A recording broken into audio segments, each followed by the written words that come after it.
Howdy, howdy, folks. Welcome to Babble with Bronies. I am your host. My name is Everlasting Joy, and joining me this time around is... I am BwB, and I am the Legends of Equestria Public Relations Director and head writer. Excellent. Thank you.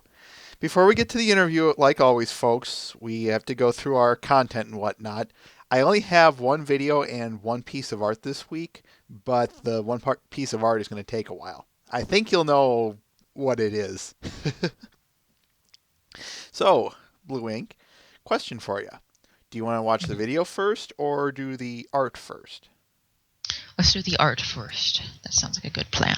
Alrighty then. This is Twilight's First Day, number 22 by Muffinshire. And for you, there's the link. Thank you. Do you want, let's see, we have Ms. Flyleaf, Twilight, and the Old Librarian Pony. Who do you want? Oh, jeez. I'm not ready for this. This is too much pressure. It all came so fast. I will be Mrs. Flyleaf. She All right. has really awesome hair. Her hair is exceptional. You want anyone else?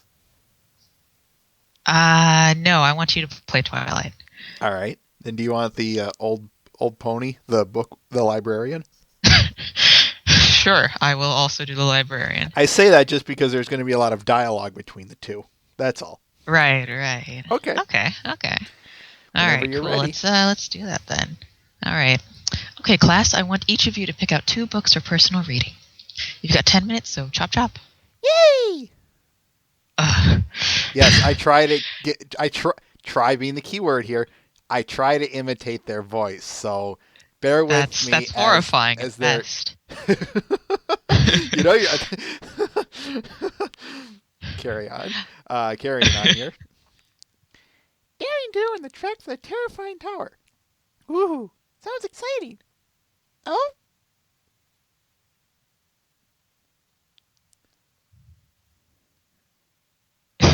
Excuse me. Hello? Who goes there?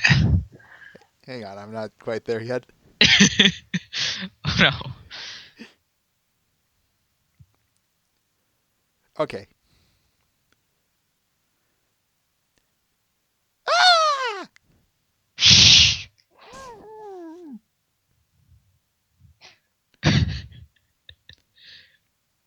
You monster! Why are you torturing these books?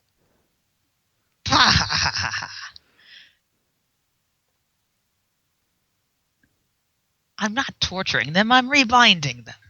Books come in here with loose pages, broken spines, torn covers, and I fix them up, good as new. Books are precious things. They need to be treated with respect.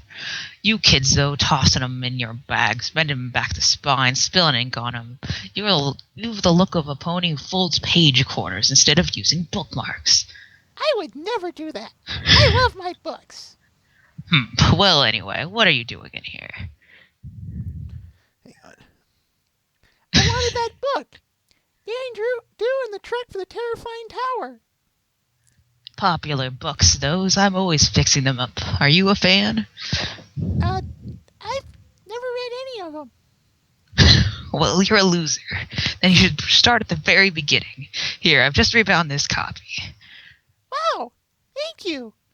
You look after it, you hear? Even though I make a living off fixing them. I will, sir. Ah! Don't bend the spine like that. You'll ruin the binding. Wow. Top adorable. He's got this down to a science. I'm telling you, he really does. Yes, pretty much. Any other comments? From me? Yeah. No, it's adorable. I like how horses wear ties sometimes. That is my favorite element, is dynamic tie wearing. then let us move on to the video. I'll Okay, send it. sounds good. Huh? That sounds good. I'm going to put the call on hold, but I'll send you the file here very soon. Okay. That always works best. So give me a minute. I'll get it set up. All right. Folks, this is, before I put you on hold, though, I'll explain things. I'm going to explain something a little bit. I've been showing Creator of Pony's work for a little while now. I've shown a couple of his pieces concerning Awesome as I Wanna Be. Well, earlier this week, he finally released that little the video of his. He did the entire scene using Blender. So here's the final result of it, and I'm pretty happy to show off here Creator of Ponies, Awesome as I Wanna Be.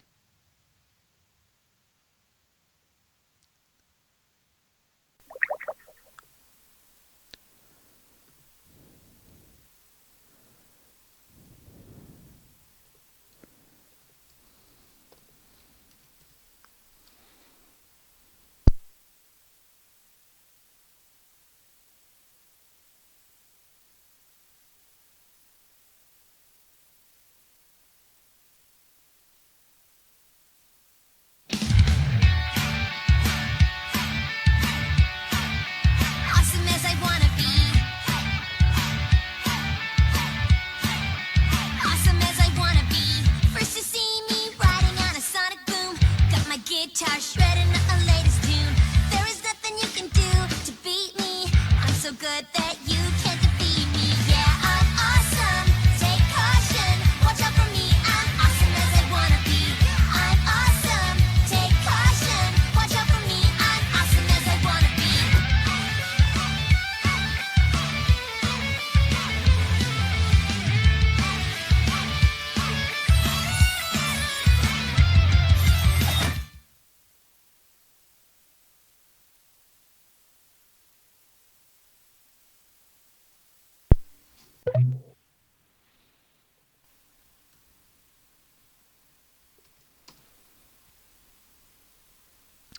And that was Creator of Ponies, Awesome as I Wanna Be. And that is excellent. I actually saw it on Horse News the other day. And yeah, I mean, I think it looks fantastic. And I mean, if that's, especially since it's done in Blender, because frankly, that takes forever in a day, Mm-hmm. Which is probably why it's it's just, as long as it is. And I think he chose an excellent subject for it as well, and I think I can't say for sure, I think I might actually like the Equestria Girls layout in 3D, perhaps more than in 2D. I'm not a huge fan of Equestria Girls, that being said, but it does translate over to 3D very well, and it is unfortunately a challenge to get the kind of show, like how they do the show into 3D. It is a challenge for a lot of people. And yet here Creator of Pony made it work. Yeah, exactly. No, he did a very good job. I'm assuming he's he, since it came from MLP, but I'm pretty sure. I think it's on his DA profile. Okay. But are you ready to be interviewed? Yes, I am ready. All right. Then let's get this show on the road. Sounds good. So please, I always like to start, of course, with my first 5 questions. Okay. And don't worry, I'll repeat them and go through slowly. Please start by stating the name you wish to be addressed by, the job you have, such as the job you have in regards to Pony. So, for instance, you are a artist or you're a video maker or something like that.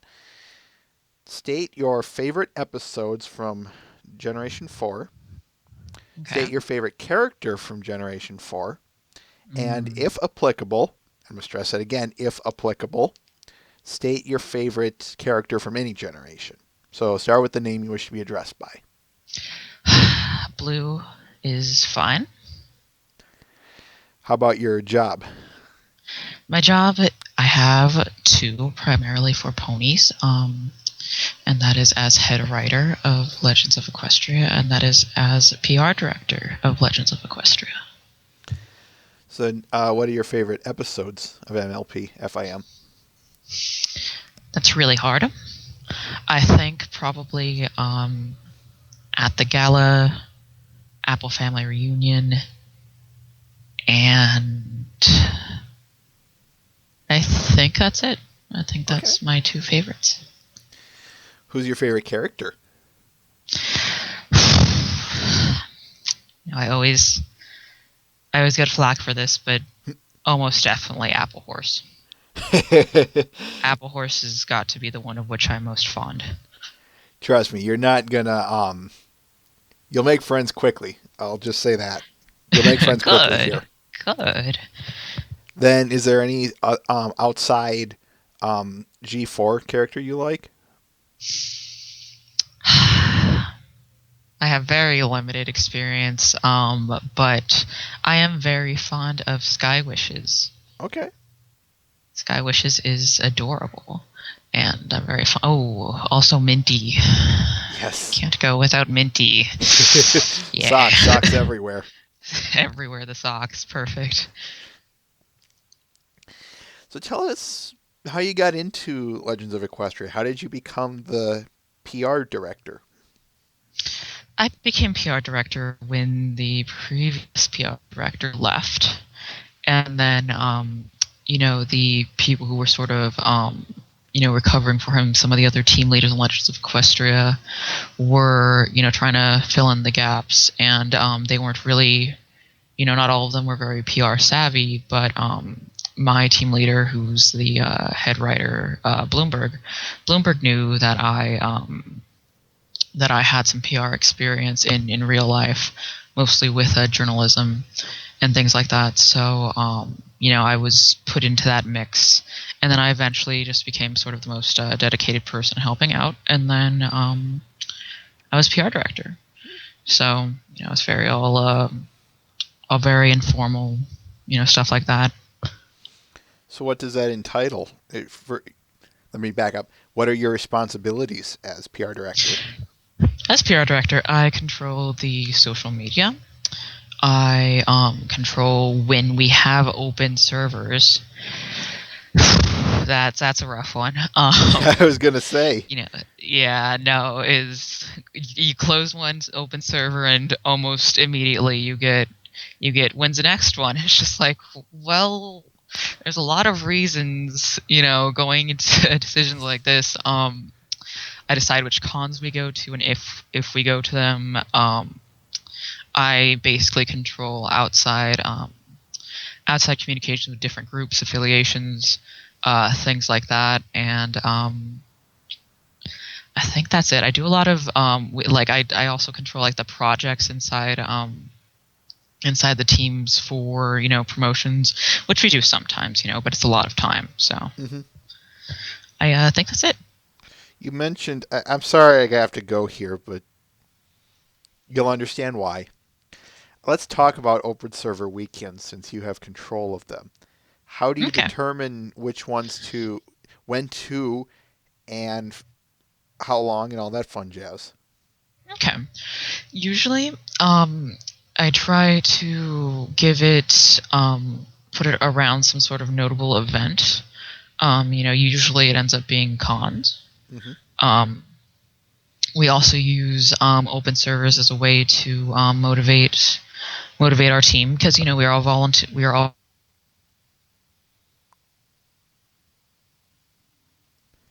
is our team really loves to see the thousands and thousands of people come onto the server and participate with them, and then also participate in all the hard work they've put into the game. So primarily I try to have it around some sort of event, and then also if we're in sort of a lull period, if there's not a lot of things happening, because we do have other events. Sometimes we do have 24-hour events, and con appearances, sometimes interviews. Interviews are rarely there's a lot of there's I'm sorry, what am I trying to say? I'm trying to say interviews don't usually have a lot of people involved with them, so I try to have events that a lot of people can get into and sort of enjoy.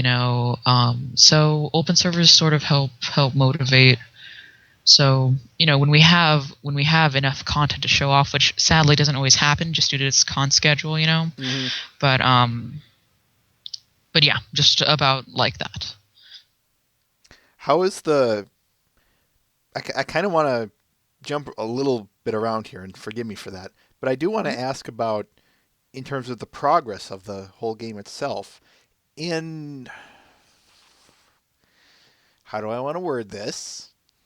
It's In taking forever. I I wouldn't say that it's taking forever. I just want to more. I guess I'll be a little bit more blunt here. In terms of, say, like within the past year, how much progress would you say has been made on the game? See, that depends on what element of the game you're talking about. And I think in terms of because there of course there are many different aspects to an MMO. In terms of strictly speaking gameplay, Hmm. not that much. Not actual gameplay. Is fairly limited, except for the fact that we our combat system has been leaps and bounds ahead of what it was of about a year ago, and that it was basically nothing. I understand that the combat system is pretty sparse as it stands, but before a year ago, it was just barely existent. You know, so combat has made it really far. We have a few. The servers have changed completely. Are pretty much together for the most part, as I understand it. There were a few problems after the DDoS, um, and so they were recovering from that for a little while. But for the most part, the servers have been fixed a lot. I don't know if it was a year ago or even further before that when there was a time that you couldn't get into the game easily. Hmm. And I know it was just a few open servers ago that the servers weren't stable enough to play on for more than. Well, it varied widely by location. It seemed by location. I can't say for sure what it was, but it varied widely anywhere from 5 minutes to hours. People could play, and whereas now it's a lot more consistent that we have people who can play pretty much as long as they want. Nice. Um, so servers have come a long way, and there have been, oh geez, I can't even begin to think of a number. There have been at least like 10 more quests implemented, which with a total of 50,000 words. You Dang. know, there the quest content has gone up a lot. I mean, just one quest I wrote for it was about, I think it was about 15K words, which was the quest to get the socks and the cat, and it was really, really, really long. People are like, "Why is this quest so long?" And I'm like, "Yeah, it's a good question." Um, I'll ask and that. um, yeah, no, yeah, we have a bunch more quest content, which is great, but it's not it's not gameplay. Well, it is gameplay, but it's not gameplay mechanics, which we have been trying to get working on, and we have, but only in a very limited capacity. I'm sorry to say. No, as you said, you're volunteers, so that's pretty. It's pretty admirable to see all of these volunteers say, "Hey, let's work on this project. It's going to be a lot of sweat, blood, and toil, but we want to see this project done." Yeah, no, and a lot of people, a lot of us take a lot of time doing it, and increasingly more and more of us are professionals in the field. Hmm. Because I'm a professional video game writer, and our head programmer does professional programming for this big place, and a bunch of us are doing getting paid to do a lot of the same things we do to work on the game, and so it doesn't necessarily help us with our time, but it's really been I honestly I'm honestly not sure always why we do it, but we really do want to see it completed. Hmm. Because I think it's something that the community would love, and so many of us want to see this community have this consistent game, that's for everyone all around, But yeah. Well, don't start something you're not going to finish. Exactly. And honestly, it was kind of a crazy idea, to have, a pony MMO because I mean, geez, like basically the one thing you can't the like you can make all kinds of games on a shoestring budget or a zero budget, but MMOs are They're really not one of them. Really. And I mean, if I had a choice, if I was saying I want to make a pony video game, I would have probably done something like Horse Game. hmm Because Horse Game has the right scope for this sort of thing. It's not quite the same as ours, but they're fantastic. We hung out a lot with them at BronyCon. They were great. But yeah, no, it's the scope is insane, and we've been trying to catch up to it for quite some time now. That doesn't mean that it's not worth. How do I Oh, want to put not this? by any Yeah, it doesn't means. mean that your game is not worth pursuing. Oh yeah, decidedly. Like I think it's a very valuable project. I think once it's released, it's going to be pretty cool. Um, so yeah, I mean, it's still an awesome project to go through, but yeah. You mentioned you're a professional video game writer. Can you give us a little background on that? I'm a professional video game writer. However, I write mostly for groups that are making games and have not a lot of experience making games. So things like businesses and governments end up doing that. Sadly, it's not I'll go work for Bethesda today, whatever. Um, as great as that would be, and hopefully someday I'll get to that point. I say someday. But yeah, exactly. But no, yeah. Just sort of stuff like that is what I do, and I get paid. I get paid well to do it, So I'm okay with that. And I also used to do some Russian projects, like I did a Russian post-apocalyptic visual novel. Um, yeah, so just stuff like that. Nice. So, have you written anything else besides video games? Well, I have I written a take it back. You lot. you did say that. I'm sorry, but I want to ask then, what's the difference between video game writing, like say for quests in LOE or something else, versus say writing that visual novel? Let's see. Everything is the easiest way I could start to say that. Okay. Like for writing quests, writing something like LOE, interactivity is key.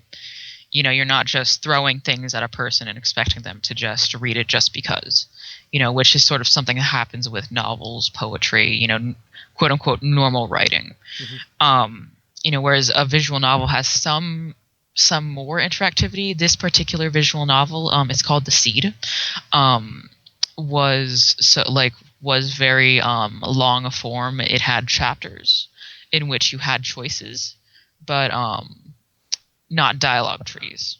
Sure. Whereas something like LOE has dialogue trees, which are my personal favorite, and I actually wrote a visual novel with a similar dialogue tree style recently, um, which is really nice to have. And it's a lot of interactivity. It's a lot of the player being able to say, okay, this is the decision I make. This is about me going forward here.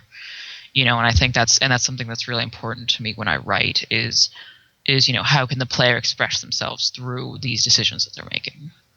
That's an interesting thought. I like that. And that's Yeah, what this is that's what makes video games an interesting medium of art in comparison to others. exactly. There's really no medium like video games because this is essentially as close to a person as you can get. As much video games is as much about the person playing it as it is about the people who made it, and that is an awesome development for art as a whole. So then I got to ask you, how long have you been gaming? I can't I can't remember. Um, I you know, I played a lot of Sega Genesis back in my day. Um, I played myself a lot of Castlevania and the few decent Sonics when they were out, and a lot of stuff like that, and I and a lot of Pokemon too. So basically, my entire life. I like that answer. Hmm. What else was it I was going to ask you about video games? Darn it. Darn it, I lost the question. Oh Oh well, dear. that's okay. So I want to then move on to kind of LOE in general. Mhm. How did this whole project get started? Some crazy dude. His name is Raindrop. He was kind of like, I want to do this. This will be fun. And then he got a few people together, and these people happened to be really smart. And he said, let's make this thing. And everybody said, okay, let's make Equestria Online. And they started doing that, and it looked awful. Eh, Um, and straight into the man, point. I like that. straight to the point is like if I don't know where the screenshots are, but Equestria Online screenshots are just awful. I'm like, oh man, that's not to say they didn't improve a lot. Um, they improved so much, and then this was a big drama back in the golden age of pony drama, and well, it was pretty small drama comparatively then. Um, And then, the head of EO, that was Raindrop. Raindrop said, I don't like some of these policies you guys are doing. And then the rest of the team said, well, we do. And then they split off and made Legends of Equestria. And we're actually still friends with Raindrop. But Legends of Equestria is now its own thing. And yeah, that's how it got started. So what It became of was the kind of others? crazy. Um, the only others we know of are Raindrop. And this was years ago, 3, maybe 4. I don't know if it was 4 years ago, maybe 3 years ago. I wasn't actually there. I only came on about like a month after this happened. Okay. But I hear the rumors, the legends. Trust me, we all hear those. Yes, the legends of Equestria Online. So how did it grow from there? I've seen your staff list and it's big. So yeah, It's huge. It is ridiculous. It's yeah, it's pretty much, we just go on a case by case basis, and we don't have for better or for worse, we don't have a single leader. So we get a bunch of team leaders, for which there are some ridiculous number, like 15 now, 15 team leaders now, dang. and they rule their own little teams. Excuse me, and yeah, it's crazy. And a lot of teams have 2 leaders just because these teams are getting so big. Personally, I'm on the writing team. The writing team usually has 10 to 15 people on it at any given time. And so we just kind of went from there and hired for what we needed. Sure. We had a list of things we needed to do, and we hired from there. So, How is the how do I want to word this? I'm trying to ask this without repeating myself. Mhm.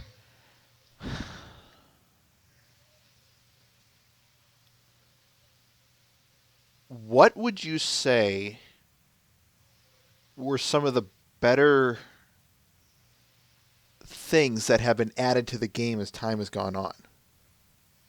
What are the some? What are that is hard to say.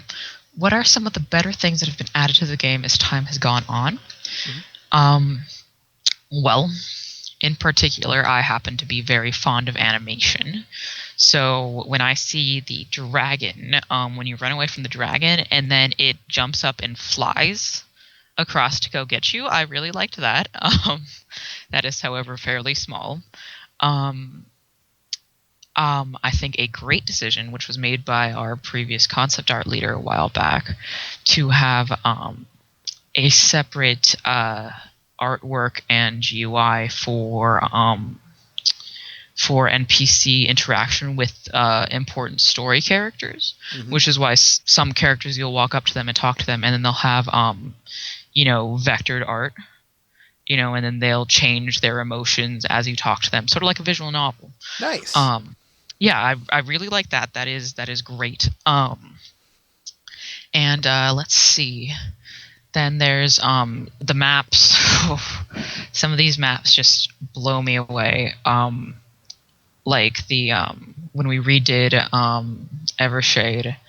Evershade is spectacular. I get lost every time, and then my Earth Pony friends have to come escort me out because I just get lost. No, that's great. So stuff like that mostly.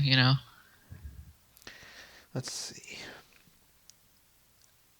I'm kind of backtracking here. I know, but Hmm. so what does it take to make the game? Take us through the process of not necessarily the say literal final product, but you can kind of work with what your team has now. What does it take to get the wheel going on this?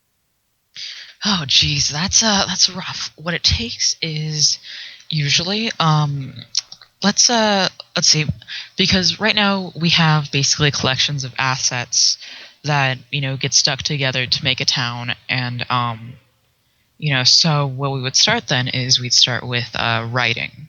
Writing would say, okay, we're going to make a quest, involving these characters, and involving this area, and writing is far ahead of every other department. For instance, we have all of Applewood done, um, whereas the other departments are just starting on Applewood because they're using the guidelines set down by the writers. Mm-hmm. And then design and writing work together, and say,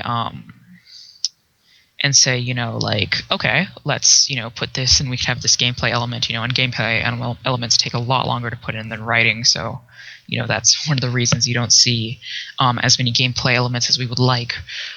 Sure. And then design, assigns these things to 3D. 3D makes the thing, or rather, excuse me, concept art. Concept art draws these things out to design and writing's specifications usually. And then concept art goes to 3D. 3D creates these assets. Depending on the assets, you get stuff like, for instance, let's say what's a good monster. It's a good monster. Let's say the Timberwolves. Okay. Perfect. You get the Timberwolves, and then you have a model that is laid out, standing in a default pose, and then you have it rigged and animated, and you get a bunch of different kinds of animations for it, and then it goes. All this stuff goes to. Whereas if it's like a building, you don't have to rig a building, which saves us a lot of time because animators are hard to find. Let me tell you. Apparently. Yeah, no, animators are very hard to find. But so you take a building or a monster, and then you put them in the game via Unity implementers, and we don't have a lot of those, but the ones we do are the most dedicated people. It's insane. Would you It's go a ahead? lot. Oh, go ahead. I was going to ask. So, would you say that those guys are they want to see this finished the most? I couldn't say that for sure. I Okay. couldn't say that for sure. Because I know some people who have been at this like programming for 3 years, and it's just like that's dedication. you know it's really hard to say in that regard, but Unity implementers do put in a lot of stuff, set where things go, which sounds a little bit more complicated than it actually is. It always is. And it always is. And they also do the train work. Train work is very tedious work, but it has to be done. And like for like say the Heartlands had a ton of terrain work, just weeks upon weeks of dedicated terrain work. It Dang. was insane. And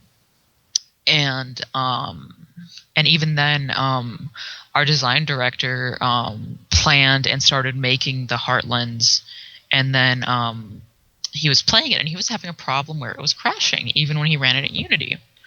And so he was just like, what's wrong? And so he let the our head programmer, run it. And the head programmer's like, this is too big. No one can run this. No, you have a game developer build and you can barely run this. Mm-hmm.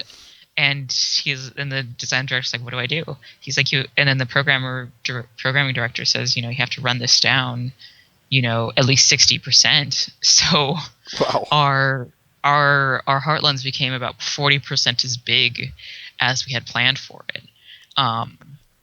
So it was quite big. We have really, really big areas. And so it's crazy. It really is a lot of work to actually get something into the game.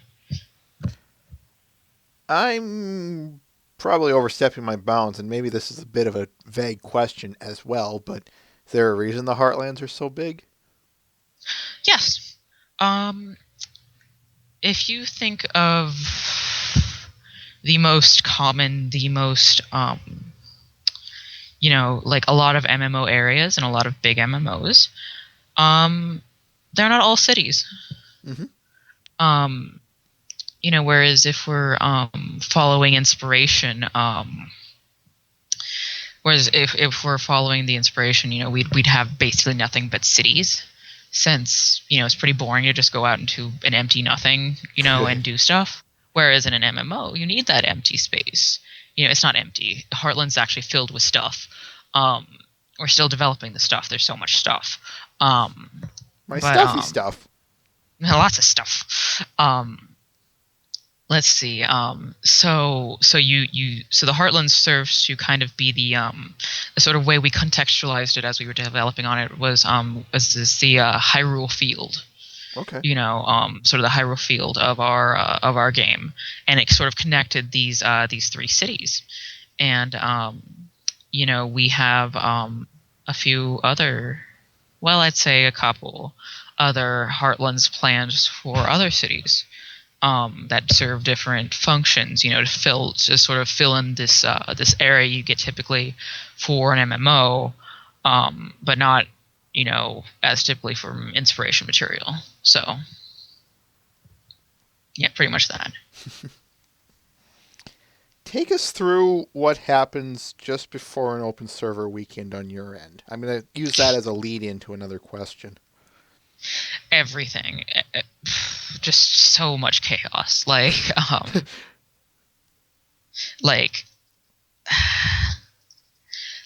okay.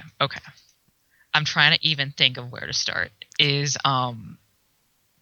We usually know about the open server at least a couple of months in advance. This doesn't always happen. But usually we know a couple months in advance, and then I say, okay, these are the things we want to have. And then everybody else says, okay, we'll try.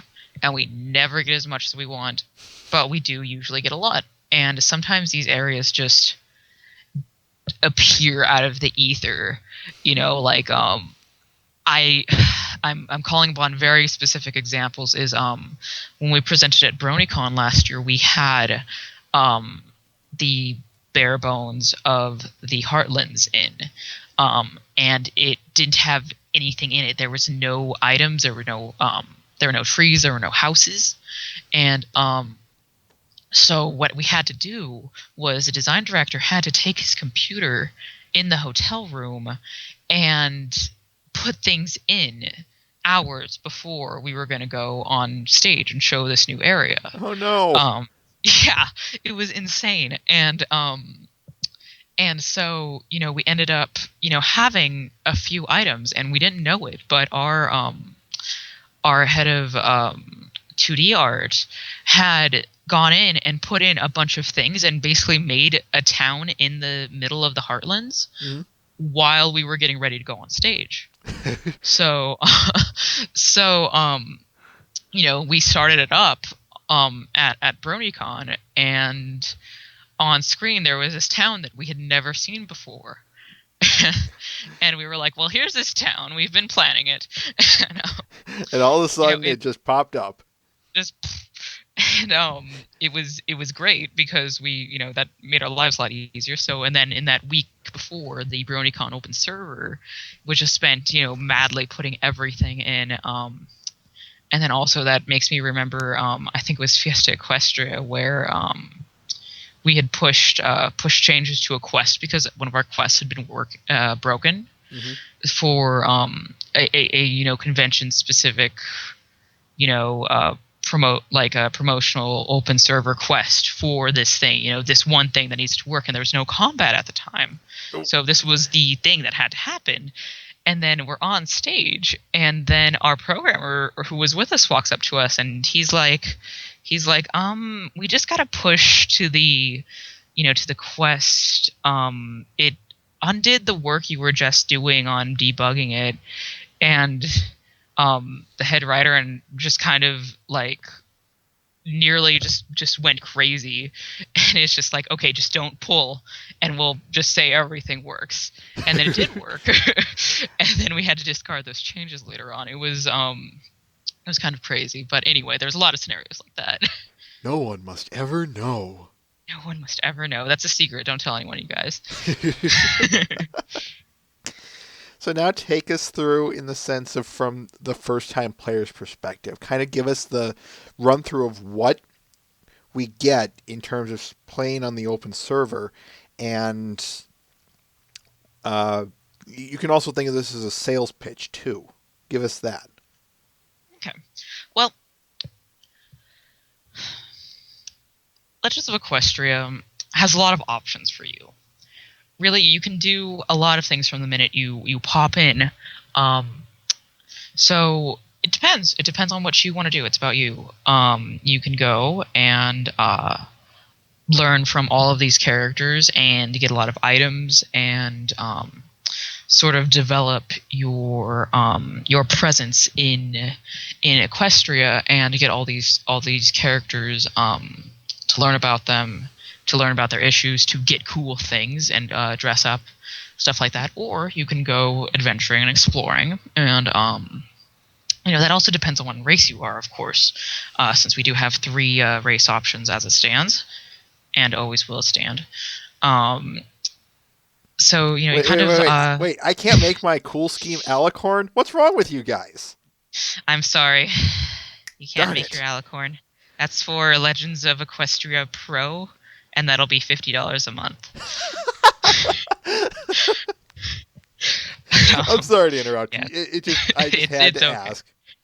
Go on. No, that is okay. But yeah, no, is there are a lot of options for you to do, even despite we're very early in production and very and very strictly speaking out of the production cycle, because usually there'd be a lot more gameplay elements before adding quests in and things like that. But we do want it to be fun for people when they come into play, and the sort of elements we have sort of make it, we're trying to make it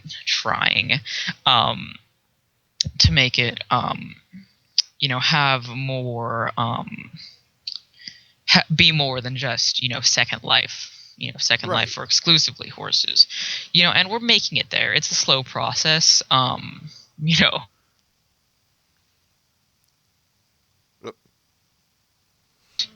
it seems, but yeah. Speaking of Second Life for horses, I kind of have to ask, what are some of the social aspects you hope to incorporate into the game in the future? We're hoping to have.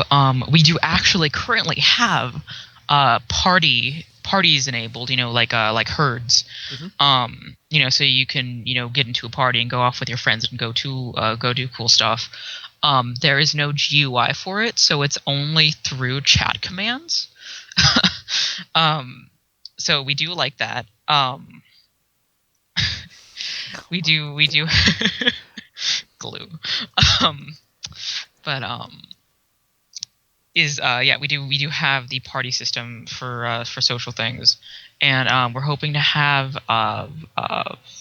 instances Hmm. in which you can take your party into the instance and do unique things with that party in particular, or by yourself, Cool. or with like a friend. Are you guys familiar with like instances? Because Mm-mm, I'm like not. okay. Instances are areas in MMOs or any other massive multiplayer game that is set aside, and it makes a new. I don't know how to say this without saying instance. It makes a new instance for you. Is you go into a certain area and it's only you. You don't see other players. Stuff like that, and then you go uniquely on your own thing. Your own monsters, your own stuff. Solo And this takes up missions. essentially yes. Um, and you sort of get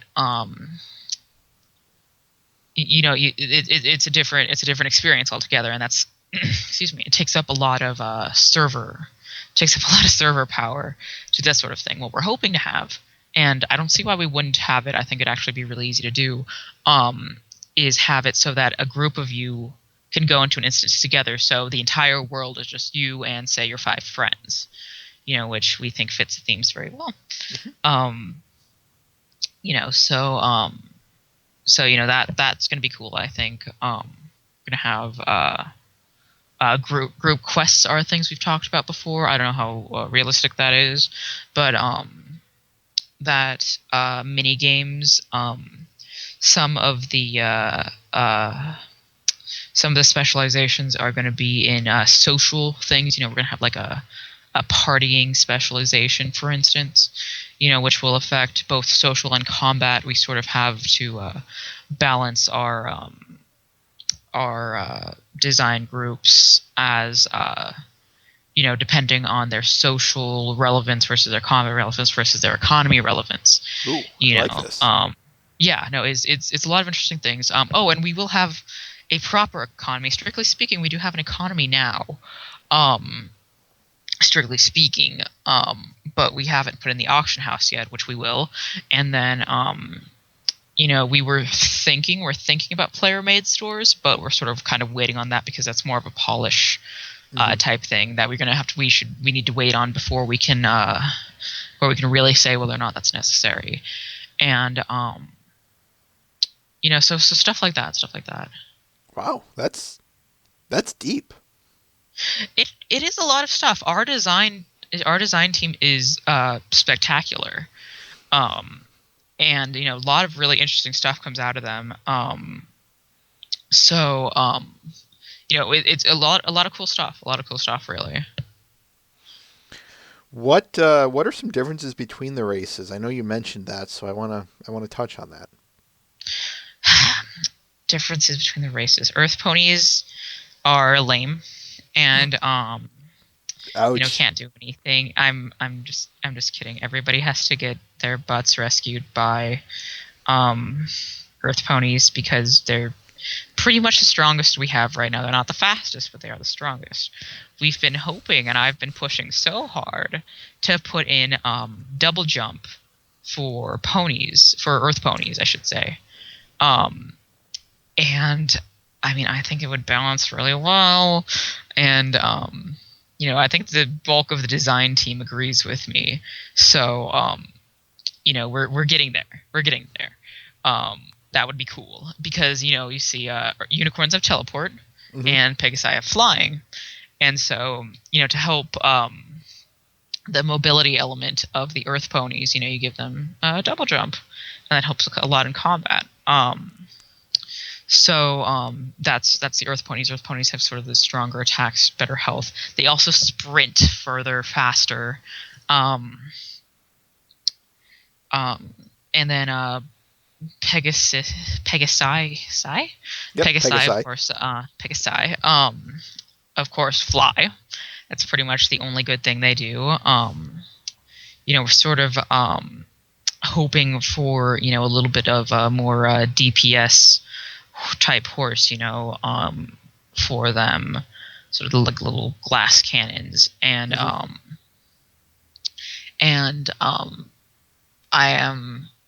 don't know if I've said this publicly yet. I don't know if we've released this information, but we're releasing it now. Pegasi's flying will be buffed. There will be a cost to taking off and to flying. So that will change balance quite a lot. Sure. And let's see. And then unicorns have a cornucopia of spells, and they have a sort of high damage output in exchange for durability, but they get around fairly easily, so they're very good for combat. So yeah, Casting magic missile is fun. Magic Missile is very fun. I don't actually play as a unicorn very often, but it is fun stuff. I still say that teleporting was a great move, and I'm sorry to say this as a personal anecdote, but teleporting is so much fun. I don't care what anyone says. Teleporting is great. I really like that. It's fun. Teleporting is really fun. Flying is really fun, which I think Earth ponies need something fun too, and like wall jumping or double jumping. I think would achieve that. But yeah. Scout ponies. All right. I gotta ask a bit of a weirder question now. Mm-hmm. What made you guys want to put Flufflepuff, Book Horse, Flash Sentry, and all the other kinds of NPCs like that in? We do not have NPCs like that. Oh. We have no. Okay, here's the thing: we have no show-based NPCs, but we don't even have show knockoff NPCs. Okay. None of them are jokes from those characters. There was a picture circulating a while back of Book Horse, very distinctly of Book Horse, but it had the ellipses above the name, which indicates a player character. Mm-hmm. So it was a player on the open server. But what's it called? Yeah, we did not put those in. However, Flufflepuff was put in, and so mostly what we did was we kind of Flufflepuff really liked the game, and we really liked Flufflepuff, so we sort of teamed up, and we're all pretty happy with it because it's really cute. And we used to Fluffle used to crash servers as she ran around, and she used to, but not anymore. Now the servers are more secure. But no, it was pretty cute. But yeah. So that's actually someone behind Flufflepuff running around. That's the creator of Flufflepuff. That's Mixer Mike. That is Mixer Mike. Get out of here. No, I'm serious. It's Mixer Mike. Wow. He has his own costume. Wow. Yeah, all for this real. Time, it's like all this time, I honest to like, God thought that this was that was like an NPC or something. Nope, no NPCs. No Flufflepuff NPCs. All the NPCs are made by us. They are all of our characters. They each have a character sheet. They have a cutie mark story. They have 10 lines of random dialogue, and they may have quests associated with them. Every single NPC has 10 lines of dialogue. I gotta ask, is one of them I am Error? No. Silly. Sorry, had to be asked. But yeah, no, we have a bajillion NPCs, though. Like, a bajillion. Huh. You can math it out, a bajillion. Yeah. Yeah. But yeah, no, Mixer Mike does play as Flufflepuff. The problem we had with that last time was the item glitch allowed people to get the Flufflepuff suits, and so people would run around with the Flufflepuff suit on them, and it wasn't exclusive to Mixer Mike anymore, which it should have been, but glitches happen, and glitches are good because then we know problems with the game, and then we could go in and fix them. Exactly. So Yeah, no, I'm 100% okay with that. There was a miscommunication for a while where moderators were punishing people for doing glitches, and then everybody's just like, no, don't. And, yeah, that happened. Kind of a case of iron out the problems now while you can. Yeah, sort of. As we want to have as solid a game as possible when it does come out. So, yeah. Sure. All right, we are about ready for the audience questions here. Are you, Boy. Bluing? Oh, yes. Yes, Be- I am ready for the audience. Before we get there, though, I want to ask about your website, the actual Legends of Equestria website itself. Okay. Tell us just a little bit about it, mostly about the forums, but go ahead and describe it. Well, it's a kind of an old site. The design hasn't been done. Nothing's been done with the design for maybe 2.5, 3 years. We sort of add things as we need them. Primarily the forums. The forums are primarily role-playing based. The team, excuse me, also uses the forums to communicate within itself, which helps a lot. And we have bug reporting, which is nice. We can keep track of those. We don't have anybody specifically, made to be put in charge of those, so they do sort of stagnate sometimes. But yeah, no, we sort of use it as we go along. That being said, the LOE site is due for a complete redesign. Okay. We have laid out some of the redesign elements to that, but that is coming along, but it's coming along slowly. Oh. One moment. Okay.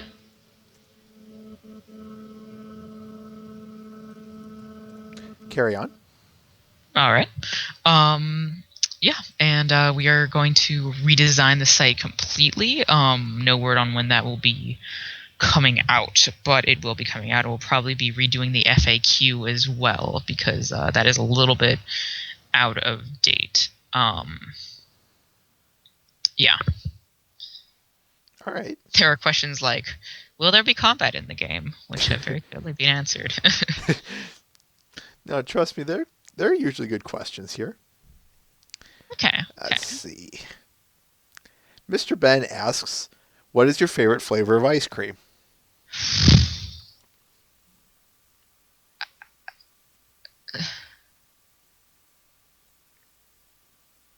Lime daiquiri. Nice. Yes, good. Earth, wind, fire, and water. Which two of these four classic elements would you choose to manipulate or control? Wind and earth. No. Wind and water. How come?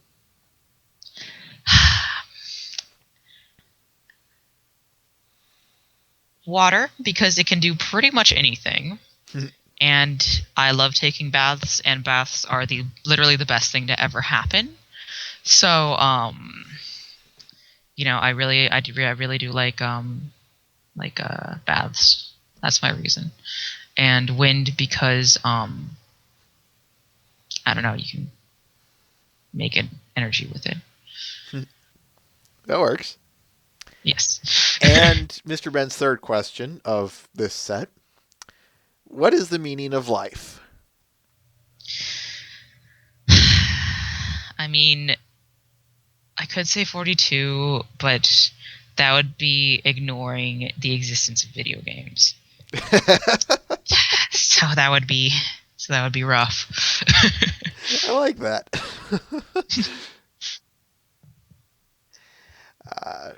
Twilight is Magic asks, did you play any part in designing LOE? That pony is cute. A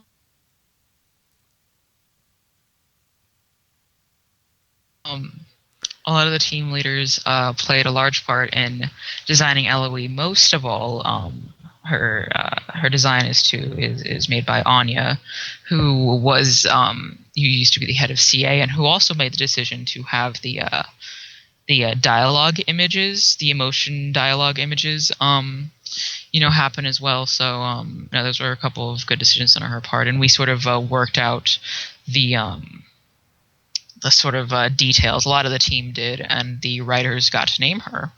And she got her cute hat, and man, her hat is cute. But yeah. Just a minute. Uh-oh.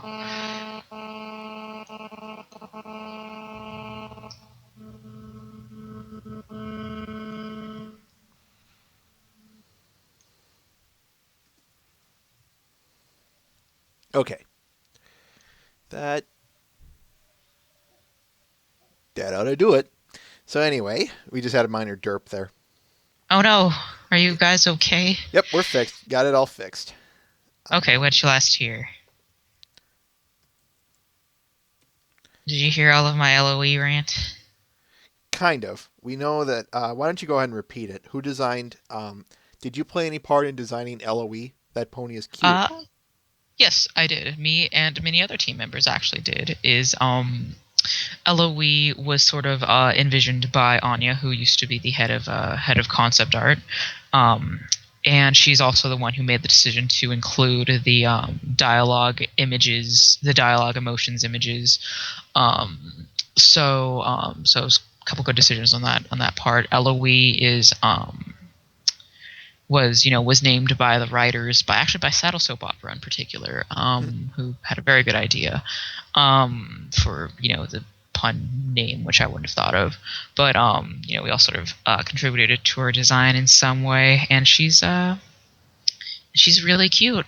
That is the official Legends of Equestria public relations statement on LOE, is that she's really, really cute. Aww. Mr. Ben asks, and this was something I was going to ask too. Are you planning on implementing a level up system for characters or some upgradable skill set? Yes, 1,000 times yes. We have been working on that for. Okay. By working on, I mean trying to convince the programmers to get off their asses and do it. Excuse me. Design made the system a year ago now, maybe a year and a half now. All the numbers, everything. And set it down and said, here you go, programming. But programming is not always fun, and it's hard stuff. Mm-hmm. So that has been slowly being made as things go on, but it is a slow process, but it will be there. Experience system is very important to us. It is the next step in our game development. What was it I was going to... Oh, I got a bit of another strange question for you. Mm-hmm. If we kill a bunch of boars or boar-like enemies, can we get experience up to like level 50 or something? Yes. Excellent.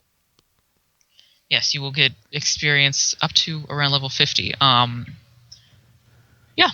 Yeah, and you'll also have your skill trees as well, so you'll be able to customize, what you sort of learn as you go along.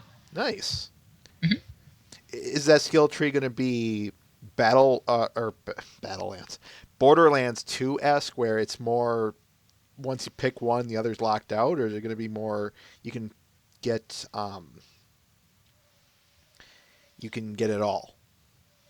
It's going to depend on which specialization you choose, because there are some specializations that are just going to be, okay, just this. For instance, like alchemy, which is a long way away, don't get me wrong, but alchemy is going to be like, you choose magic, you choose alchemy, and you're stuck with alchemy. Mm-hmm. Whereas if you choose something a little bit more flexible, like say, I think like of music. You're going to also get skills that aren't necessarily music based. You'll get some combat based skills, and some partying based skills. More dynamic, because we have a bunch of these specializations, and some of them are going to be just combat, or some of them are going to be just social, or just economy, or just resource, and the ones in between that will have more options. Okay. I gotta ask, if you choose the alchemist, and can you make suits of armor come to life? Sadly, I don't think so. Darn it. But suits of armor is a good idea for an enemy because we already have the suits of armor. They just need to be reanimated. It's a good one. Ah, all right. Let's get to the next questions here. Ugh.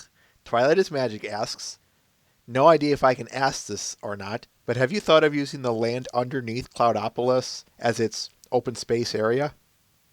We have not actually. I perceive the Heartlands to be beneath the Cloudopolis. That is my headcanon, and therefore it is the canon. And if you notice, like, to go to Cantermore, you have to go on a balloon, but to go to the Heartlands from Cloudopolis, you just go to a teleport. What actually happens is you just fall off the side. So, Ah! yeah, precisely. Um,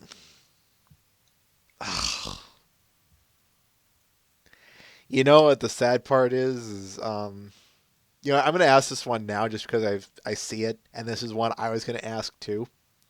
Mr. Ben asks, speaking of glitches, are you going to fix that butt scoot one or leave that alone? I really don't want to. I really like butt scooting. I don't know if you saw, but like I posted like I would just go onto the um Crystal Kingdom tracks and just butt scoot all the way down like a train. It was Yes. really fun. Butt scooting is exceptionally fun. We've considered removing it. We've considered officializing it. Um, but we're sort of not sure. What we were thinking of is making like the making an animation for it, I don't know what it's called, but it's like the "I'm so bored" animation, Hmm. where Sweetie Belle like kind of like turns her legs, um, like I don't know what to call it, I but know where you're going for. From yeah, Sisterhood Social. yeah, exactly. And she like we're considering like doing something like that. We're not sure right now. I think that butt scooting is hard enough to learn so that people aren't going to do it on accident. Add it's not going to be a detriment to their playing of the game. Hmm. So you know um so I want to leave it in, but I don't know if that's the case across the board. You should. I'll stick around. I've got something on that subject when we're done here. Okay. Let's see. Getting back to the questions. Twilight is Magic asks, will you have more standalone quests, or are you focusing more on chain quests? This is going to sound weird, but both. Really? Um yeah, we have a gigantic storyline, which is one big chain, and God, that is so big.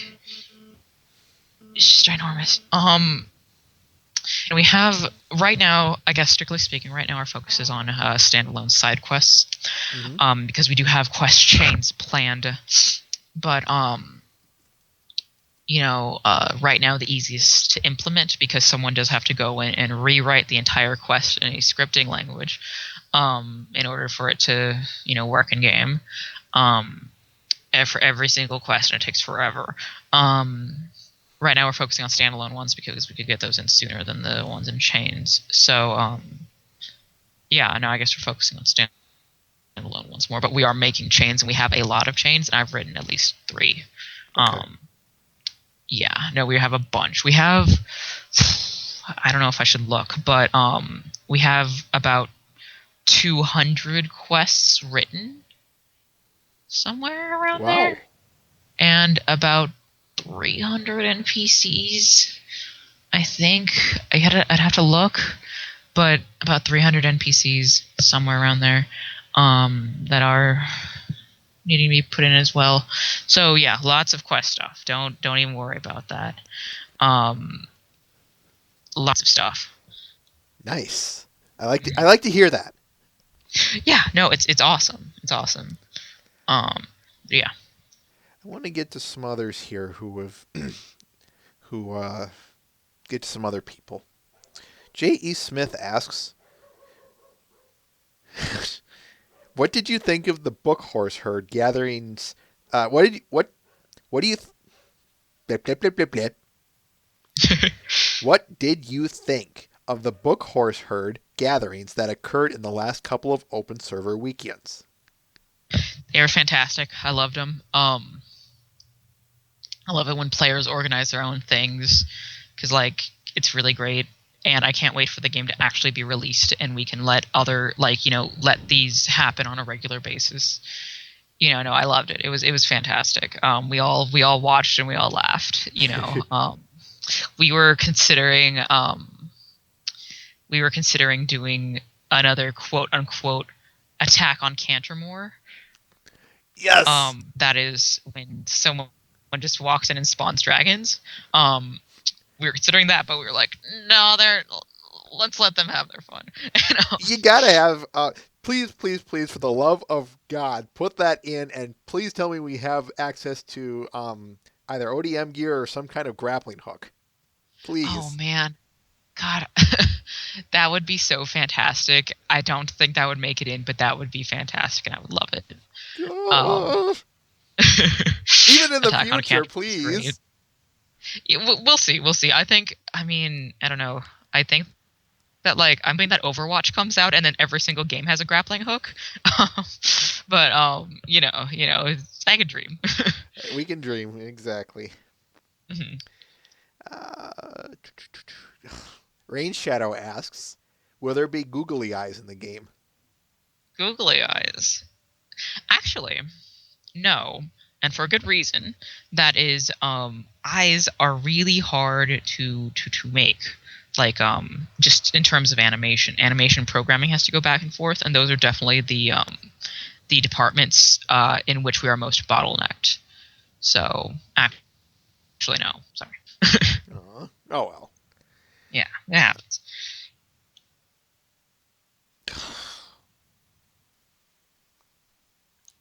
Mr. Ben asks, will there be romance quests possibly implemented in the future? I doubt it. Hmm, I doubt it. Is the final answer there? We will have quests that will involve romance, but I think keeping into the themes, sort of, we don't really plan for that, but it's a possibility. It would depend on an individual writer deciding, to do that and, making it so it gets past our editors. Yeah, Now kiss. precisely. Yes. Ooh, here's a good one. Matt the Shadow Man asks, the game has a day-night cycle. Are you hoping this will have more effect on the gameplay in the future? Say, for example, certain items or quests will be only available at certain times. Yes, definitely. We're definitely hoping for that. Currently, actually, it does affect a little. Actually, no. Okay, so before we remade Ponydale, it did affect things. Actually, it did actually affect things because the library. If you walk into the library, you see sun coming through the windows. Mm-hmm. It was only available during the daytime. Um, because that's like how library hours work, right? Right. So that actually did affect it, but then when we made the new Ponydale map, that effect didn't carry over, and we forgot to put it in. But we what's it called? What was I saying? Oh yeah, is no, we do plan for that to happen more. Yes. Okay. Um, Flutterlights asks, off game topic question. Where and how did you get that adorable OC? Assuming that pony on your Skype is your OC. That pony is in fact my OC. I don't know. I just made her a couple years ago. I had the name, and I wanted to make a cute pony to go with a cute name, and it seemed appropriate. Thank you. I'm glad you think she's cute. This particular artist was a good friend of mine did a commission for me from her, and she is the artist who did the whole what's called Dark Skies thing. I don't know if you guys remember that, but here I'll send a link. But I would say example. is it was like a visual novel scam type thing.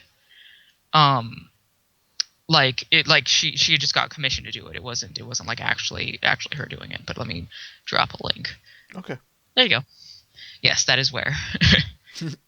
Okay, thank you. Let's see here. I can kind of ask this one. Twilight is Magic asks, how fluid do you plan on making the combat system?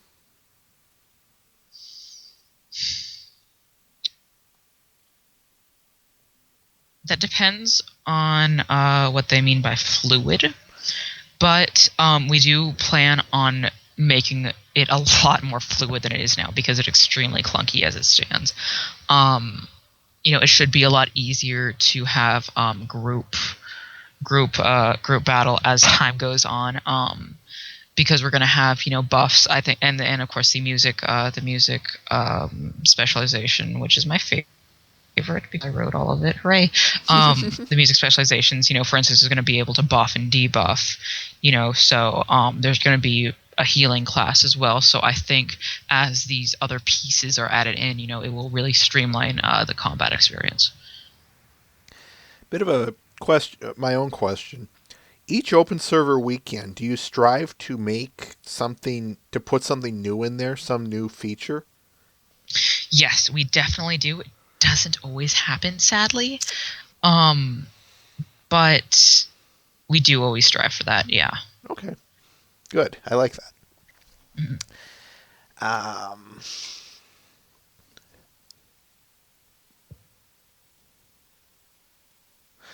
Twilight is Magic asks, as a person who has proudly participated in the Design an NPC Flash event a few 24-hour events ago, do you plan on running any more of those?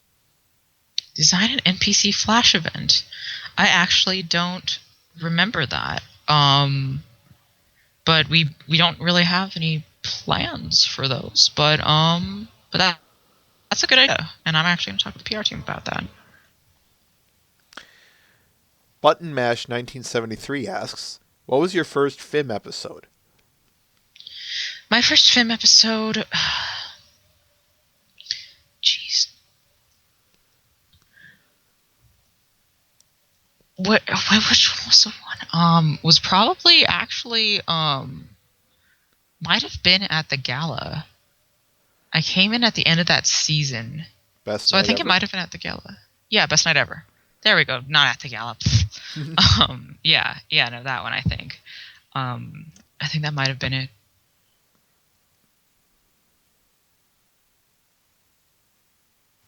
Crap. Here we go again. Uh-oh. Nope. Oh, maybe maybe you just went really quiet. Anyway, let's get back to the questions. Okay. Uh,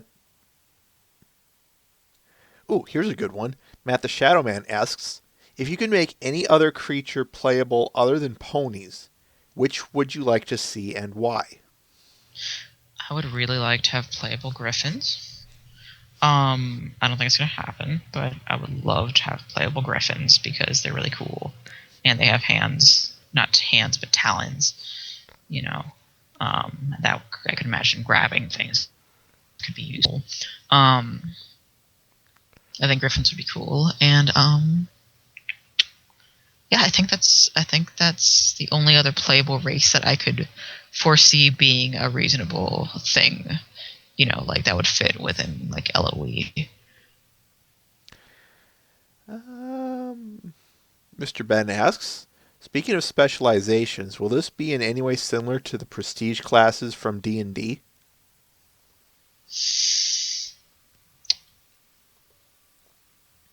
To some extent, not actually.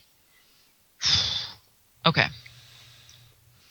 It's not quite like prestige classes, but I think at the higher levels it will be closer to prestige classes. I can't say for sure, and I've only played 3.5. So, yeah.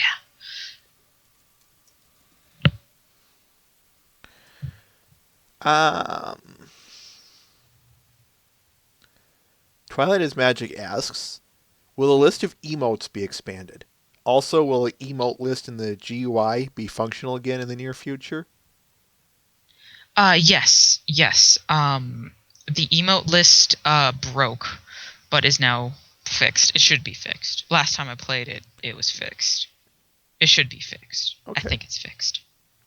I don't know if this is clear. I think it's fixed. Um, but yeah, it should be working. And yes, we do want to expand on it. However, the emotes are made by the animation department, which is short-staffed. So there will be some we have to prioritize sometimes. So if it's get a new monster in or have new emotes, it's kind of we kind of have to make those sort of decisions. Yes. Let's see. I'm getting a few questions here, and I'm trying to get them sorted. Twilight is Mhm. Magic wants me to ask.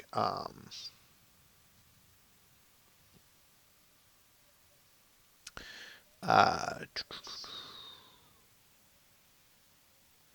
there's been an annoying bug with armor items where, when equipped, a copy appears on the character and another copy floats statically in their place. Has this been addressed? Not yet. I don't think. I think well, it has been addressed, but we haven't made a build that fixes it. As I understand it. And as I understand it, that only happens on some builds of the game. It happened to me on Windows 64-bit build, but I don't know if Mac people have been having it. Last person I played with who was on Mac did not have it. Don't have that happening to them. So I can't say for sure, but yes, there are steps being taken to fix it. The other one he asked is, what's it like to work with the LOE team, specifically regarding the fact that people come and go from there? Um, it is sort of difficult to adjust to the sort of number of people because sort of like hiring for writing is we get five we get a bajillion applicants and then of these applicants we choose five and have a backup list, and then sometimes two of those five applicants just you know come onto the team and then never talk, Mm-hmm. you know, um, or do anything. So sometimes it's kind of weird working online in an unpaid environment, because people can just disappear and never and we'll never know about it. So that can happen sometimes. Mm-hmm. But it is a little weird in that regard. But that's about it. Same question. How do the game concepts and work carry over between changing teams? Between changing teams, Yeah, from that last one, work with the LOE team. Given the fact that people come and go, how do the game concepts work and carry over between changing people? oh, between changing people. Okay. Yeah, that's hard actually. Because we try to keep all of our assets uploaded to particular spaces, and that becomes a problem when we have something like Google Docs, belonging to someone, and that person quits, and if we don't have access to that person's documents, we lose a lot of work. But usually we're able to get things like that sorted out, and it's a slow system to get sort of all of our files in one place and everything set down appropriately. So yeah, we just have to be kind of secure on what we do, and it's pretty much okay. We do lose work sometimes simply by means of people coming and going. Okay. Um, Twilight is Magic also asks, will you be possibly running events with attacking attackable monsters in populated areas? I think like Cantermore and Ponydale, places like that. We do sometimes. We are considering it. Definitely, we will definitely do it though once we have a more consistent when the servers are more consistently open. Okay. Ooh, on that note, what do you mean by that, consistently open? When they're open all the time, which quote unquote, a full release. It's not a final release, but it's a full release.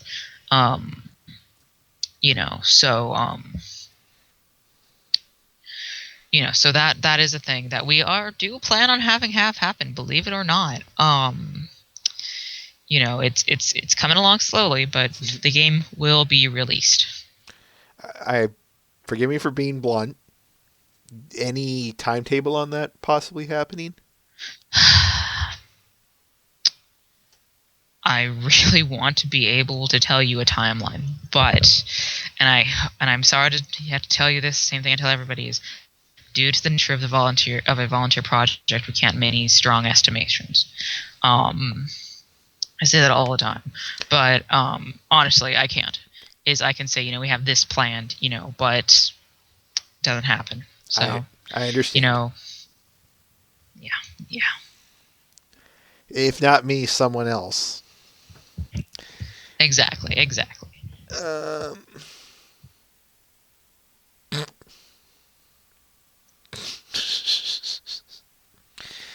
I'll save that one for later.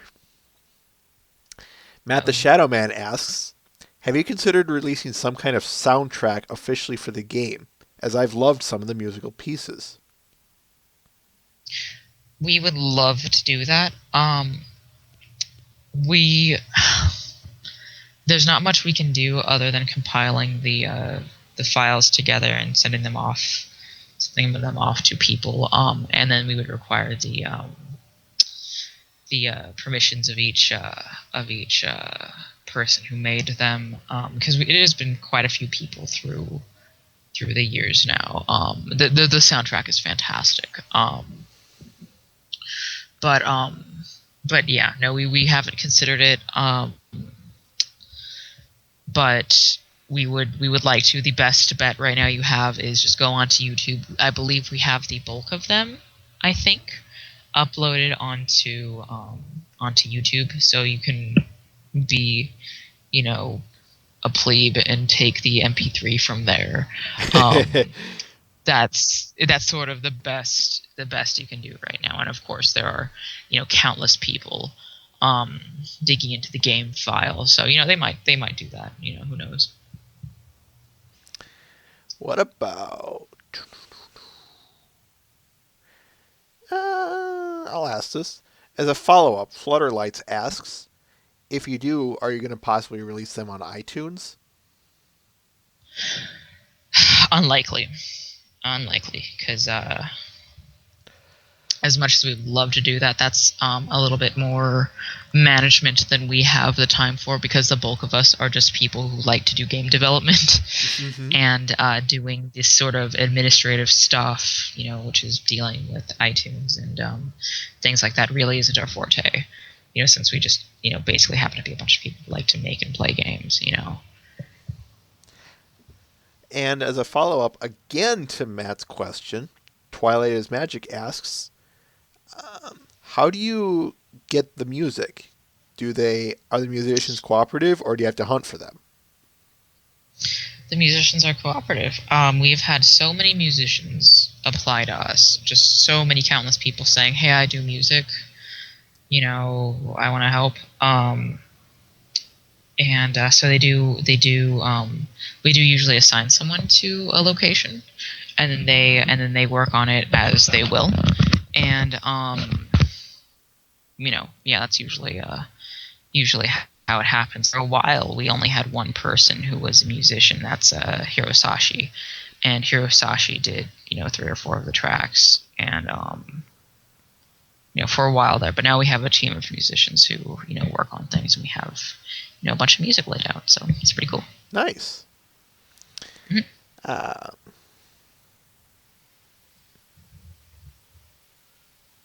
Okay, I'll ask this one.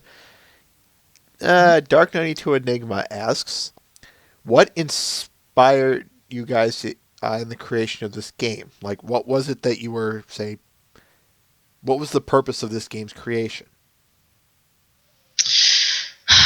Well, I can't say for certain, because I wasn't there when the idea was made. But let's see. I think we basically wanted to I think when it was conceived is wanted to have, the Equestria experience, Equestria experience available to everybody, I guess, to build a Nice. portal to Equestria. Yes. I like that. Yeah, it seems to be the purpose so far, and seems to be what we're going for. So yeah, yeah. And we already know that one. Twilight is Magic asks, will the unicorn's heal ability work on themselves or only on other players and characters? It should be able to work on both, and I believe, I don't know how true this is, but I it is able to work on other players and characters and themselves as well as enemies. Oops. So I do, yeah. I think that's just an oversight right now. I don't know if we're going to remove that actually, but we have had some instances of people accidentally healing the enemies that they are trying to fight. Well, nothing As I quite, understand it, I don't know if that's actually true. nothing quite like keeping them alive just to make them suffer longer. Yeah, yeah, exactly. And Awkward it's silence funny there. because sometimes the people will have dragons and then be like, "Oops, healed it," and everybody's like, "Ah." Darn it, man! You're not supposed to do that. Like those Yeah, team, it's like those team killers. exactly. Speaking of team killers, Matt the Shadow Man asks, Sega or Nintendo? Nintendo. Why? That is all I have to say about that. Okay. Ah, it's- everything. Um, I guess Nintendo. Probably because I'm a big Pokemon fan, and Nintendo enables Pokemon to happen. So that's probably why. Who's your favorite Pokemon? Oh, jeez, that's a rough one. Probably Octillery. Probably Octillery. Nice. Mhm. Fire! Boom. Octillery is great. Matt the Shadow Man also asks, how big of an effect does DDoSing have on your servers? Can I? Never mind. That's the question. Well, thank you for the compliment. We have some amazing server guys who do it all for free, and they're insanely amazing. But DDoS does shut it down pretty quick, and the sustained DDoSes do cause us a lot of trouble. But they can't go on forever. Um, I guess it can, but let's not consider that. um, is it does bother the servers a lot, and it does take a little bit of time to recover. But for the most part, we're okay when we come back. Noted. Mhm. Twilight is Magic asks, what hardware do you base your servers on? Is it hard to improve or expand the capacity? Um, I don't know about the hardware personally, but it is difficult to expand the capacity only on the basis that it's more expensive. Mm-hmm. Um, we've developed systems that make the most efficient use of our server space that we have, but the servers do cost money to run, and which is why we do open servers. For we only take out this money, this server space for like a certain amount at a time, so to avoid having to pay longer term fees. But yeah, we could make bigger servers if we had like loads and loads of money. But the only money we get is from the ads on the site, and that all goes to servers. I think one time we bought like a Unity asset tool, and that's it. So yeah, we had a bunch of money, put a bunch. Would you accept donations? That's a rough one. And a lot of people have mixed feelings on this because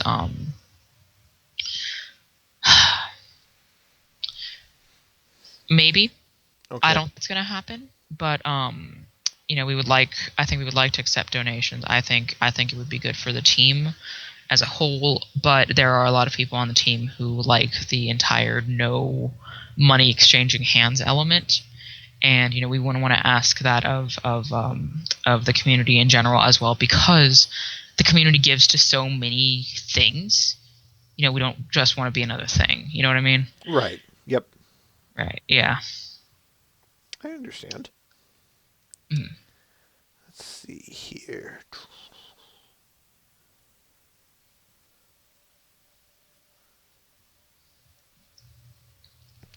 I'm going to generalize his question here, but Button Mash 1973 asks, "What do you think of fan music, Brony related fan music?"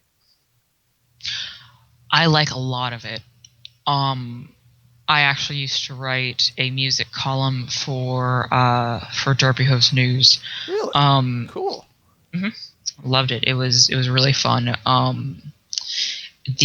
I really love fan music. It's original. It's interesting. I especially like the instrumental type things, which I call instrumentals because I'm a loser. Um, and it's got gosh, a lot of unique stuff. A lot of unique stuff comes out of the community's music, and I love it a lot. I'm actually not particularly fond of quote unquote electric music. Even though that sort of encompasses a lot of things, and if there are, of course, sorts of different elements of dubstep and electric that I do like. Sort of you get sort of like the more melodic dubstep type thing going on, and it's really nice. It's just it takes a certain skill to really harness electric and dubstep well, I think. And yeah. Nothing wrong Yep. with that. Hmm. Uh, Mr. Ben asks, "Speaking of building a portal to Equestria, if you had the chance to go there, would you?" Yes, any day. Nice. Would you become? And Go I ahead. would Sorry. definitely be a Pegasus. Oh, sorry. I was gonna answer your question. That's fine. I Go would ahead. definitely be a Pegasus. I would definitely do that because that's fun. What And I makes it guess so that's the fun? easiest choice because you can fly and stuff. I actually, what I would like to do is I like to imagine like what happens when Pegasi try to swim. Th- Do they get to like fly? I don't know. It's cool. If I wouldn't be a Pegasus, I'd be a sea pony because that's cool. I'm not singing it. I'm not singing it. I'm not singing No, it. no, don't. Um, Flutterlights asks, when the LOE staff, was coming up with their name, uh, which is now Legends of Equestria, were there any other titles that were debated upon while deciding it? There were a lot of joke ones, and there's a document that has all of the suggested names. I have no idea where it is, but yes, we had a lot of those. If you give me a little bit of time, I've asked one of my friends to see if they can find the document, but Sure. I'll get back to that one. Okay. Mhm. Um, Twilight is Magic asks, and I'm going to change this one a little bit. How big would you say your workload Mhm. is as PR person of LOE? I had a lot of work. I have a team, of course, and the team is fantastic. They mainly run the social media, but I do the primary communication with outside groups. Um, we do get a lot of PR issues, mostly because our developers don't know how to human beings. Um, you know, they they don't know how to social. So yeah, I do have a lot of work. I do a lot of projects. And yeah, I have a lot of stuff to do on a regular basis. My team takes a lot of it though, and they're awesome. They do a lot of the social media and the announcements, and my assistant does a lot of the announcements as well. But I also deal with if anybody has a problem, I usually come in to try to fix that as best I can. We get a lot of problems with moderation because nobody likes moderation. They're great, they're great guys, and they do a really good job, and they work really hard. But it's kind of hard for people to not complain about moderation. Yeah. So usually I try to Trust me, fix stuff in that regard. you're Oh, preaching good. to the choir on that one. Oh yeah, yeah. So a lot of stuff like that. So yeah. What are I, I didn't mention this when we started the interview, so I kind of want to ask about it. We only highlighted upon the video game writing piece in the beginning, so I want to talk now about the public relations and things like that, the social media sites. What exactly does that job entitle? What is it? What is it that you do there in detail? For Legends of Equestria or in general, like for PR. Why don't we start with Legends of Equestria, and if there are any differences in the general aspect, we'll go there. Okay. For Legends of Equestria, I do all the social the social media involves making content for to be posted on social media, scheduling when the content goes up.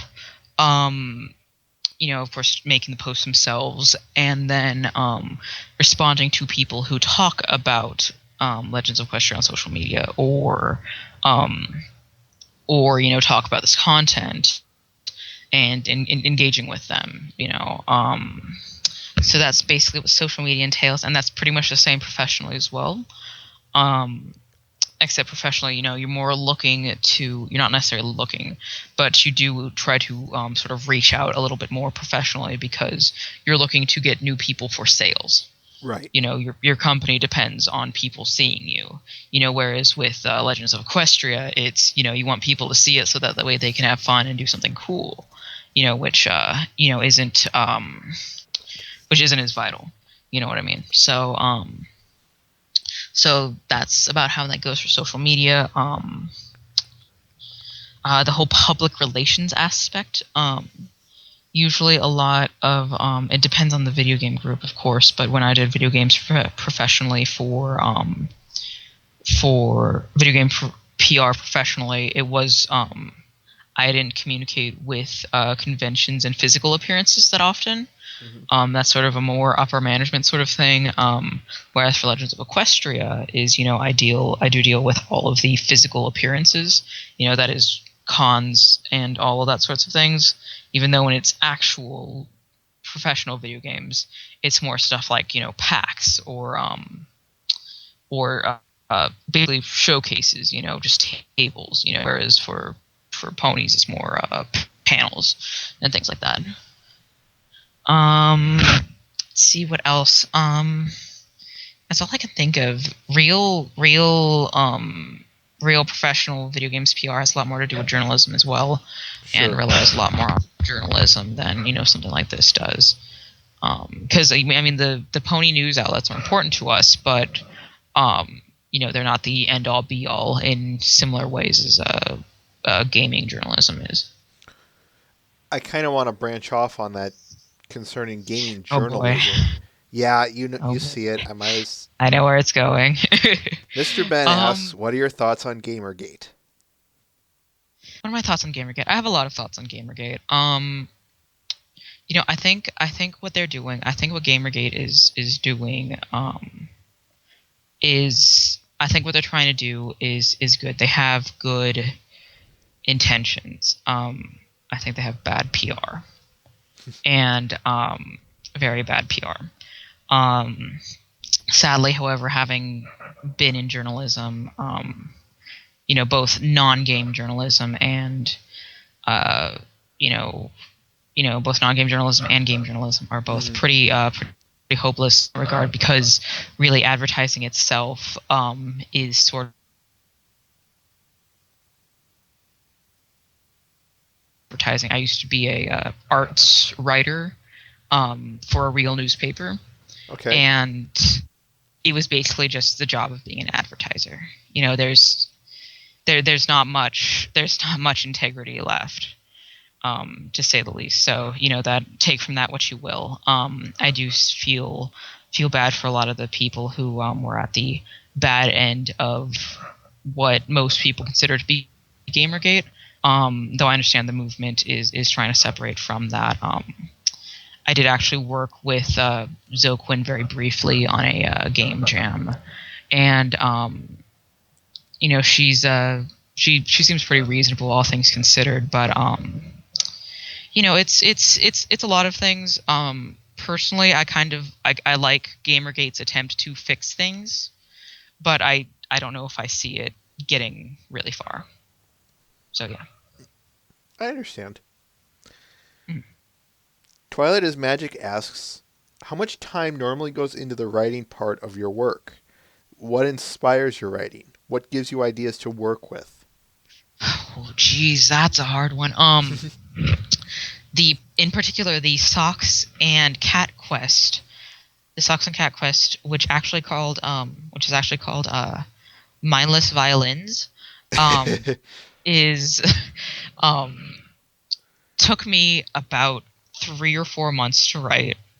Um, and a lot of quests, just this seems to be a trend throughout all video game um, writing, is that you have to sort of take what needs to be done and make it not seem obvious. It's going to sound weird, but what we needed to have was a quest that you got the socks for, interacted with all these characters, because the most notable thing, and one of the reasons it's so long, the socks quest because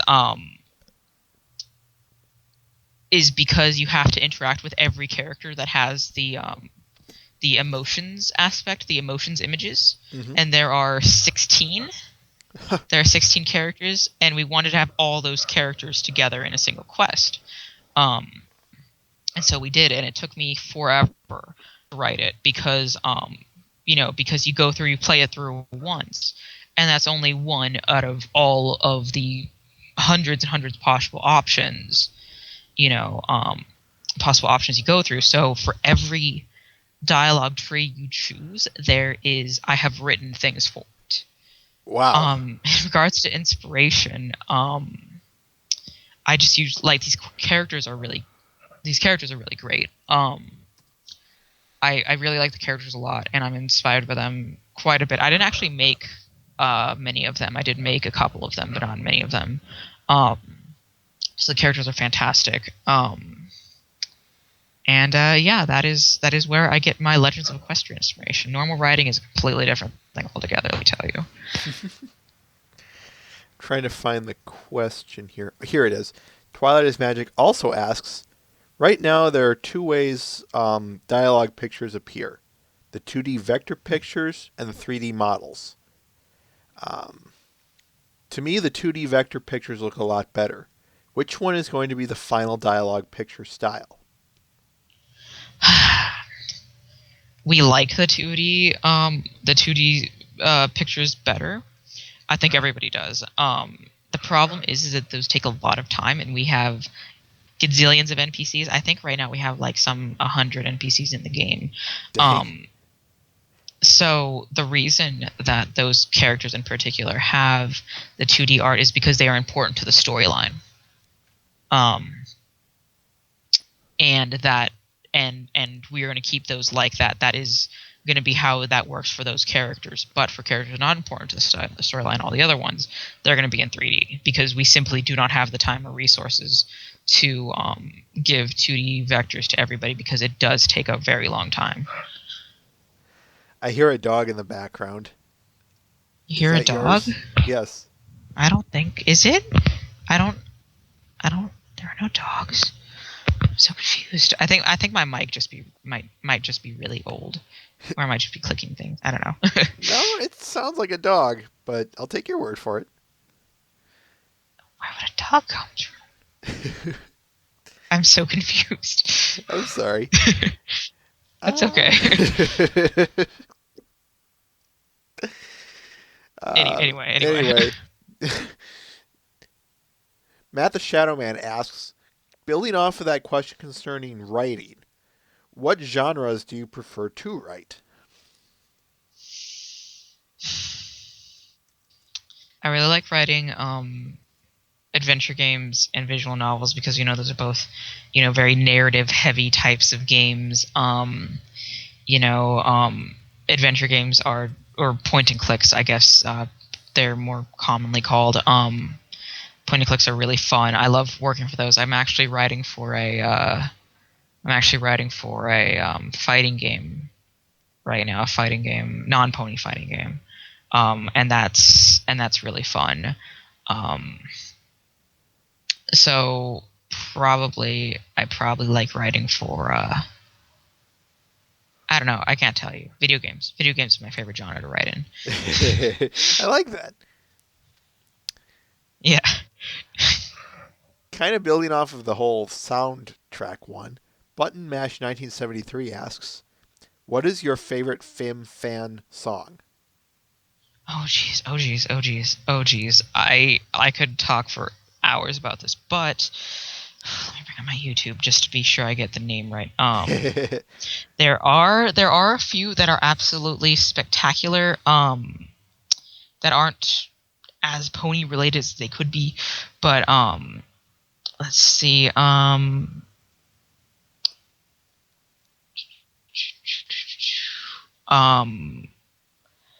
there's a song called "My Sister and Me" by Sprocket, which is ragtime hip hop pony jazz. Which is very interesting and very unique, even outside of the pony spectrum. Let's see. Also, Seventh Element wrote "Daring Do in the Lost City of Sea Ponies," and I really like that one. And then there's Two Stars featuring Haymaker by Zackwo, I think it was. I really like that one. That one's fantastic, and I like a bunch. A bunch. Understandable. Twilight is Magic asks, building on the 2D picture question, could you potentially accept picture donations from other NPCs, for other NPCs, made by other people in the same style as the official 2D LOE vectors? I think he's meaning, would you accept picture donations? We would love to. None of us really have the time to regulate that, and we would love to do that. But it's a great idea, and we do. I personally want to make ways in which the community can help us grow, but but a lot of the team is kind of wary towards that, and rightfully so. That does come with a lot of security issues. But yes, we really do want those sorts of things in the future to have stuff like that. I think stuff like that would help make the game making the game happen. Yes. What are some other outside, or let me back up here, what are some other ideas that you might have or others have suggested that getting outside help for such instances as what was just mentioned? Are there any other possibilities out there? There are a couple that I probably shouldn't talk about and won't, but there's the whole open source thing, that is something that has been tossed around a few times, but there's a lot of things to go with that. And in particular, I think a lot of tools in Unity with as suggested by other people are really useful. We have like GUI builders and things like that. I think would really help the development of the game a lot, in particular. So stuff like that. I have two more questions, and then we're going to wrap this up because we are just about out of time here. My first question is, again, this might be due to obsolete news on your website, but are you looking for people to join the staff? And if so, in what positions? Yes, we are looking for people to join the staff. Let me see. I think this information is out of date because really the only person who goes in to edit that is me, but I get lazy. We are. I think we have actually too many CAs and too many 3D modelers right now. Always looking for animators. Very specific elements of design. We're looking for a level designer, Unity mentor, and a VFX guy. I think. Hmm. Texture artists are always in short order. We could always use more texture artists. Um, and I don't know about programming. Actually, programming's been rejecting a lot of people lately. I don't know if that's because they're full or because our programming leader doesn't people. But I can't say for certain.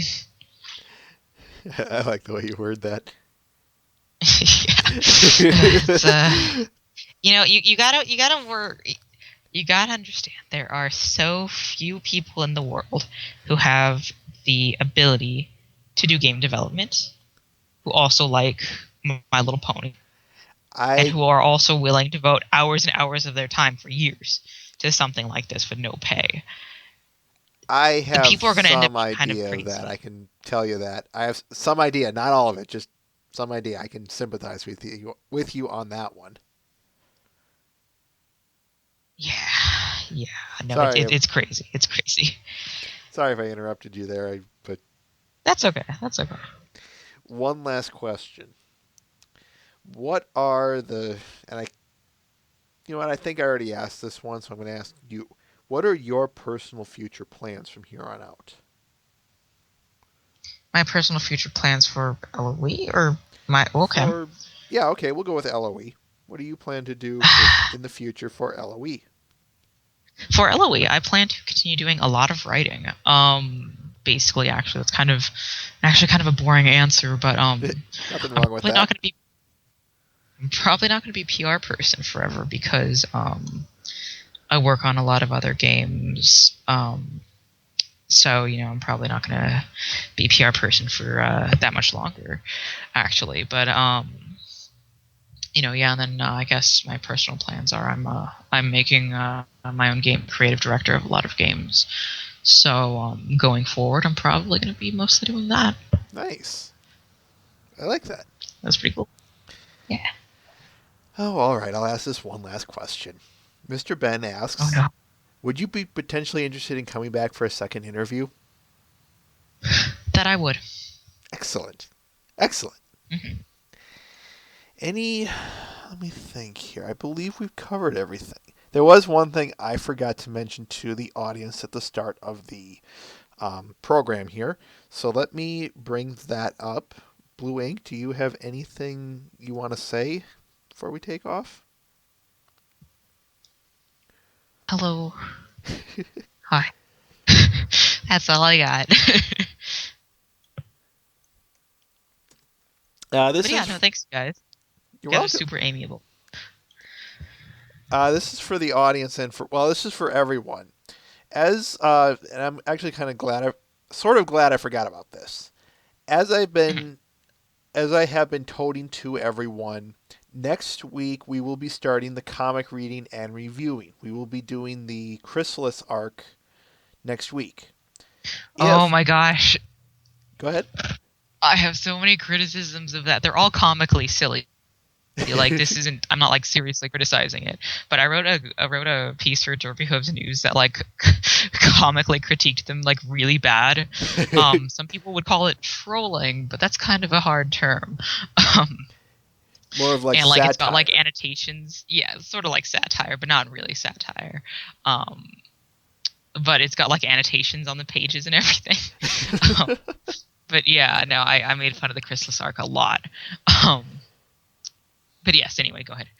Anyway, if you want to join me in the whole episode, that would mean the reading it, reading and looking over the art and other content we have in the week, and reviewing it with me.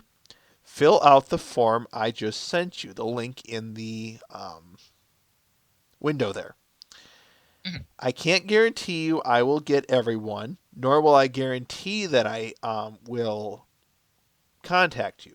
But what I can say is if you do not put your name in there, I will not consider you a candidate for this. You must put your name in. Please put all relevant information in. And as I said, you must include three things: your Skype name, your email address, and you must have the comics. I am not going to provide them for you. If you fail to have those, I will not. Um, I will. I'll kick you off, and I will substitute someone for it. That's how far I have to go, folks. I'm sorry, but it just has to be that way. Um, One other thing I want to mention.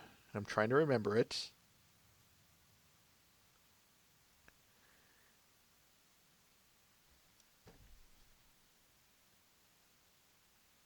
Darn it. Can't remember it. It'll come back. Anyway, the point is if you're interested, fill it out. Go for it. Okay. In the meantime, I want to thank you, Blue Ink, for stopping on by and being interviewed. Thank you for stopping here. Yeah, no problem. Thanks for having me. I like you guys. You're cool. Thank you. In the meantime, stick around. I do have a few more questions for you after we are done here. But for the audience, I want to thank you all for stopping on by on behalf of myself, Mr. Ben, and Chair Cat Meow. So, as I said, Chrysalis arc next week. Oh, I remember what I was going to say. I will fill the positions as I see fit. So, this means minor incidental characters are not going to get one person to read them. It's going to be mostly the major characters that I'm going to fill. Incidental characters are going to be covered as needed. But until then, farewell. All right, excellent. Thanks, guys.